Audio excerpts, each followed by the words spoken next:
Coming up, The goals that Jim and Jamie chase are for real. Not only are his claims of feed efficiency extremely accurate, their carcass quality would rank right up there with the top 5% of what we get to feed in a given year. These cattle are feed efficient. We won't buy another bull unless it comes from Lucky 7. Lucky 7 Angus is setting new standards in beef cattle feed efficiency. Next on The American Rancher.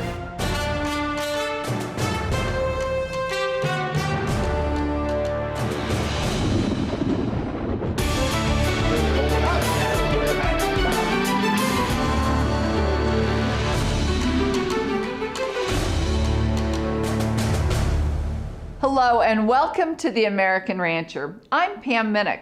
Years ago, Jim Jensen at Lucky 7 Angus set out to develop feed-efficient beef cattle that thrive in high elevations. Their work, research, and data have resulted in up to 30% increases in documented feed efficiency, along with other emerging benefits that are making ranchers more profitable nationwide.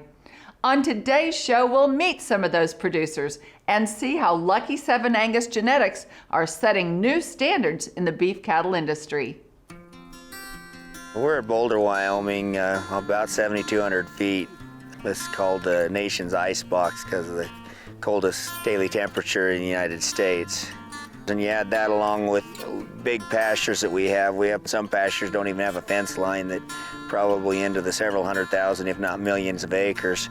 Right now we're in some grassy areas, but if you can see, we have a lot of very arid ground where the cattle have to graze pretty fast in order to get something to eat. So just a real tough place to make a living here, and it's really tough on the animals and the ranchers. We're sitting in a valley that's used to be a mainly Hereford valley. Our program was 100% Herefords for years, and probably, well, I was 12 or 13 years old. My dad and I, we went together on a real high-dollar Hereford bull. He was real fat and pretty when we bought him. By that fall, you couldn't tell the bull. He looked like an anorexic milk cow, and he basically ruined every cow that we got. A few years later, I ended up having the opportunity to buy some cows, and a registered set of cows was selling, so I went and bought about 10 or 15 head of those cattle. And before I even had the calves on the ground, people were buying the bull, so that kind of got me into the business.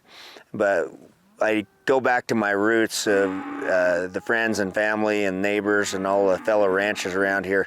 I always wanted to make them the most money possible. So going back to the bulls that wouldn't work here, we wanted to make bulls that could work here. So we had to run those bulls in tougher conditions than any commercial cowman would. And that was part of the program that we started here. It worked extremely well. People were they were having a good luck with the bulls. And the bulls were holding up, cattle were holding up better. From there, being above 7,000 feet, we decided that we would go into the pap testing, which would make sense for my high elevation customers and all the friends and neighbors around me. And we got into that, set a lot of benchmarks. We set the first ever standards in the industry for pap testing. And we then went on to become probably the leader in the industry in high elevation and pap testing. Pulmonary arterial pressure testing is pap testing, and at high elevations there's a lot less oxygen in the air. So in order to get all of the oxygen out, it has to push it deeper into the lungs. This can cause thickening of the artery walls coming from the heart into the lungs, which will cause a pressure problem. The heart will have to pump way too hard in order to accomplish this on certain animals and certain genetics. So we're putting a catheter all the way through the heart going to the lungs, and we're taking pressure tests so that we can actually scientifically prove which cattle can make it at that elevation, which ones can't. There we go. Perfect. Today we are PAP testing 16 to 18-month-old bulls. We brought them up here to this higher elevation, and they've been here all summer long, so at least 3 months or so, 90 days, which puts the altitude stress on them and makes our test highly accurate at this elevation. We've noticed as we were chasing the brisket disease and trying to eliminate it that we had a lot less sickness and death loss in our animals. And we also have noticed that there's a lot less of the animals in lower elevation feedlots that are dying due to right heart failure because of the work we've done. From there, we started to work on feed efficiency. The only way you can prove out feed efficiency is to have some sort of scientific data that will absolutely prove how many pounds of a nutrient that these animals eat versus how many pounds they gain or what it takes to maintain. We have proof of that. We purchased a Grow Safe feed efficient system, and we started doing a lot of feed efficiency work with vertical mixers and all sorts of other things trying to create a feed efficient animal. And we did that because if you look at like Kansas State University did a study and they figure at least 70% of your costs of doing business is feed associated costs, either the feed that you're feeding or the equipment and stuff that it takes to feed. It's the low hanging fruit, and it would make the most money for any rancher in the industry, number one. Number two, nobody was doing it, so we hung our hat on that. Where feed efficiencies really helped our operation is the older cows. We know for a fact that we're running 35 to 40% more cows per acre than we used to. Yes, we have created some better management, offset part of that, but they're easily 25 to 30% more efficient. And we thought at that point in time when we reached that goal, we wouldn't be able to take major steps after that. But I can tell you in this pasture right here, we have a bunch of first calf heifers that we stick in some lush conditions and just before we wean them in order to wean the calves off right. These cows usually run 25 to 28 days in these pastures, and we've been doing this for 10 to 12 years. And this year right now we're at 25 to 28 days and we still have 10 days of pasture. So we're pretty conservative in thinking that we're another 10 to 15% more feed efficient just in the last 3 years on these young genetics. Up next, not very many people has ever seen animals that can go to the rail at 1,400 pounds at 13 months. compared to other proteins, the beef industry is decades behind in the development of feed efficiency. But Lucky 7 Angus is already there. Their investments into feed intake research are not just proving out feed efficiency, but showing other economic benefits as well. Find out more after the break here on The American Rancher.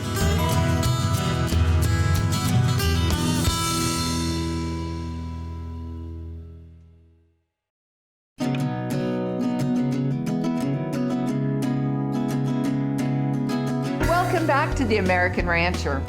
Lucky 7 Angus in western Wyoming raises production cattle bred with exceptional feed efficiency.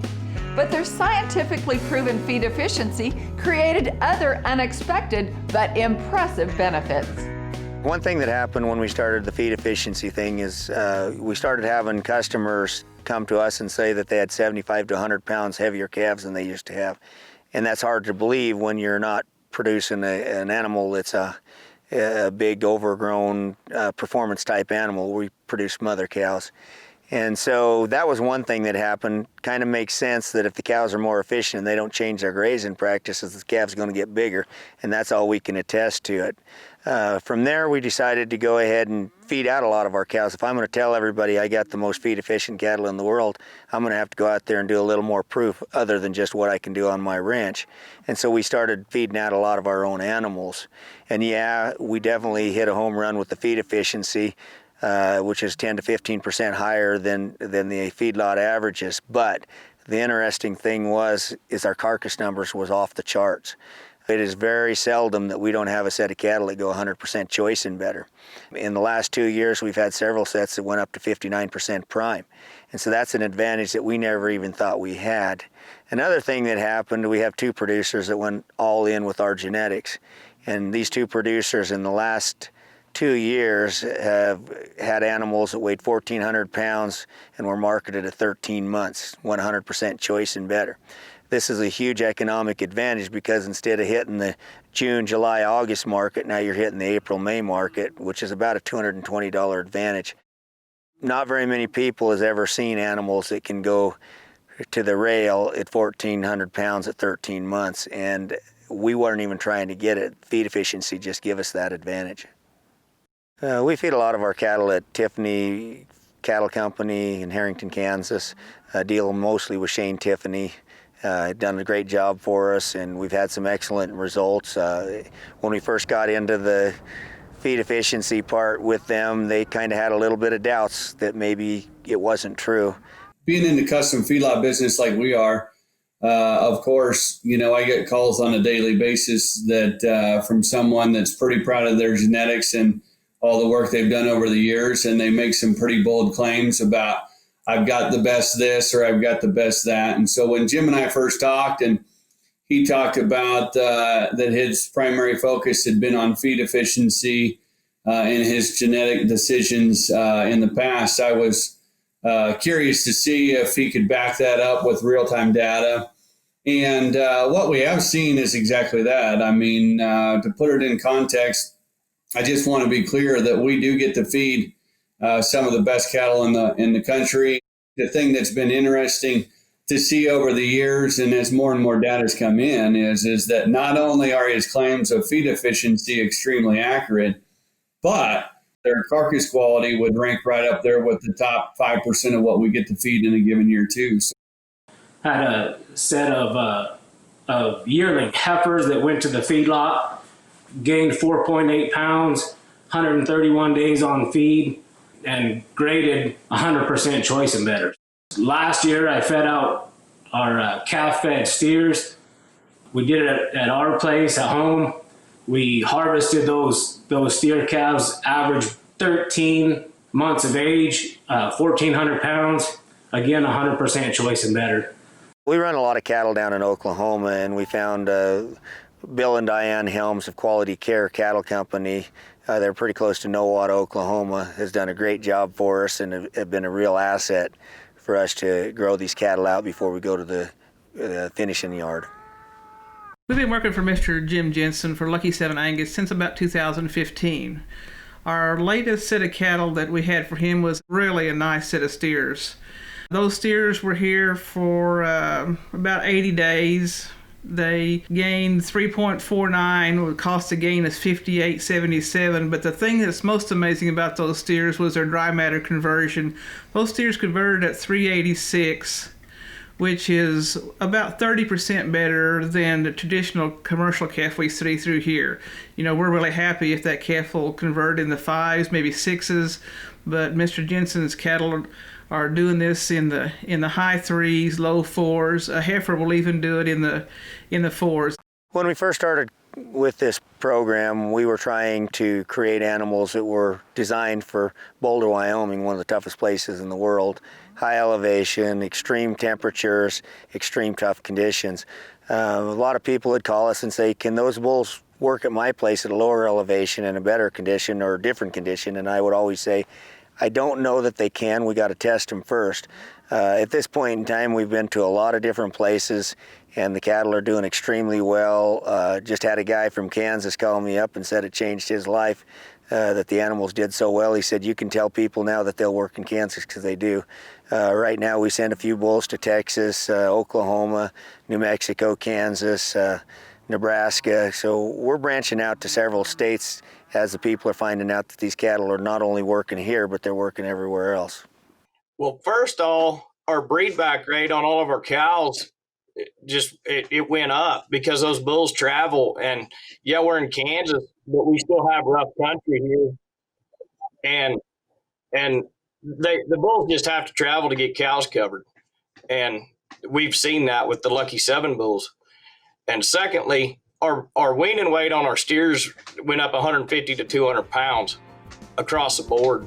And our heifers have went up 75 to 125 Coming pounds. up. Jim's unique approach of focusing on strictly the efficiency side is going to pay in dividends, and it's a much needed focus for the industry. The beef industry faces increasing challenges from all sides.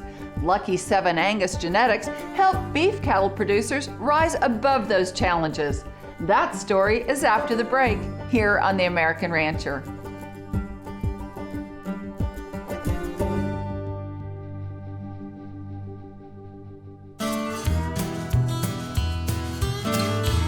Welcome back to The American Rancher.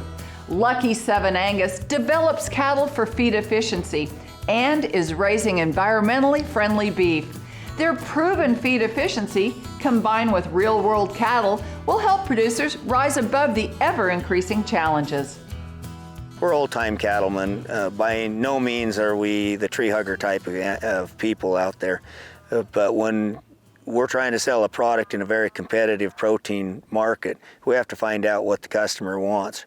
Right now, the customer's trying to talk about environmentally friendly, and that's the catchword.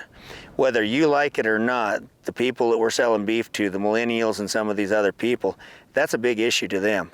These millennials are a huge consumer group, and when we get to a point where there's enough cattlemen out there creating these animals that we can market it well, it's going to create a paradigm shift in the industry. Lucky 7 Angus genetics absolutely get it done at the ranch. They absolutely get it done in the feed yard. They are second to none on the rail. And I think that the feed efficiency that comes forward and the ability to create more output with less input really opens the door to some claims that maybe no one else can make in the seed stock industry or the beef industry for that matter. I think we can start talking about low carbon beef. I think we can start talking about environmentally friendly beef. I think anytime you can produce more output with less input, I think it opens a lot of doors. Well, I think in agriculture in general, the general trend is we're being asked to do more with less every single year, and that's going to continue to bleed over into the cattle side in an even greater way. Getting your cost per gain down as much as you can. And, we've done that in large part over the last 20 years in increasing the growth potential of our cattle and bringing decisions based off of weaning weights and yearling weights and things like that have driven it more from that side. But I think that Jim's unique approach of focusing on strictly the efficiency side is going to pay dividends, and it's a much needed focus for the industry. We started in this industry because we just wanted to make our customers more money. We wanted to be the guy that kept the neighbor ranch in business, if they're struggling a little bit more, because they could use our bulls, and those bulls are just a little bit better. So when people say that their calves weigh 100 pounds more than they used to, we never expected to ever hear that. That wasn't a goal that we had. When people are starting to say that their cattle are killing it at 1,400 pounds at 13 months, the 100% choice and better, we never expected to do that. Yeah, we expected the feed efficiency, and yeah, we expected the performance. The customers started telling us they run 1,800 cows now, where they used to only run 1,200. When they start their tractor in March instead of December, we never expected to hear any of that. We just tried to make the toughest cow that would make our customers the most amount of money. We won't buy another bull unless it comes from Lucky 7. And Jim has done a tremendous job to work with myself to get them to me, and they are exactly as advertised, every one of them. The bulls have great dispositions. You can handle them horseback. You can handle them afoot. It's a tremendous, tremendous investment on our part as a rancher. The first sale Jim ever had, we bought one and brought him home, and it's pretty tough conditions, and he thrived, did a good job. So we went back and bought more. Jim Jensen's honest. If he tells you something, that's the way it is. I was a healthy skeptic to the feed efficiency claims of Lucky 7 when I first met Jim and Jamie. Through the years of buying and using their bulls, I can tell you that the integrity, honesty, the data, the science, the goals that Jim and Jamie chase are for real. These genetics seem to get it done at our house. And he truly cares about the people that buy his bulls and making advances in the industry. Pap testing is a huge one. Where we are, we've got to have it. We're high country. Another thing that Jim does that nobody else does is that 4-year guarantee. That's huge. And I've had people tell me that he can't stand behind a 4-year guarantee, and I said he does. I've used it a couple times, and with the price of bulls and the price of calves, you want to be able to keep your money together on these bulls, and that helps. Customer service is A1. I've had a couple times when I was short of bulls come summer and called Jim up, and he'd find a bull for me. So he'd either meet me somewhere or I'd come get him or something. Where we winter, it's not nice country. We're sitting about 7,200 feet. The wind blows 50 miles an hour or more all winter long. It's nasty, rough country. And our running age cows, they graze out on standing forage, and those girls, they do an amazing job. And the biggest part of that is the bull program that we use behind that. I've been retaining my heifers, I think 5 years now. And my heifers' calves weigh within 20 pounds of my cows. And that's steer calves and heifer calves both. I've put probably 50 to 70 pounds on my calves since I started using Jim's bulls. He'll stand behind his guarantee, and you're going to buy quality bulls no matter if you buy at the first of the sale or the last of the sale. It's going to be, there's good bulls no matter what your price range. These cattle are truly environmentally friendly. We have created some of the most feed-efficient animals that have ever been raised, and i.e. these cattle are going to create less greenhouse emissions. They're going to put less carbon footprint out there in the environment. These cattle are going to produce more pounds of beef for less pounds of grass or nutrition. These cattle are raised in a way that makes them tougher, so they're going to have less health and sickness issues. I invite anybody to come out to our ranch anytime you want and look at the animals. They'll be available. Our sales the first Saturday in March, the Riverton Livestock Auction, Riverton, Wyoming. You can come down there. If nothing else, just drink a cup of coffee. We'd love to visit with you. But just come see what these cattle look like and what they can do. Don't miss your opportunity to put Lucky 7 feed-efficient genetics in your pasture. Lucky 7 Angus is on the forefront of raising cattle that will be branded environmentally friendly beef. The Lucky 7 Angus Bull Sale is on the first Saturday of March in Riverton, Wyoming. To find out more, visit lucky7angus.com. That's all the time we have today. To find out more about us, visit our website, theamericanrancher.com, or connect with us on Facebook. I'm Pam Minnick. For the entire American Rancher team, thanks for joining us. We'll see you next time.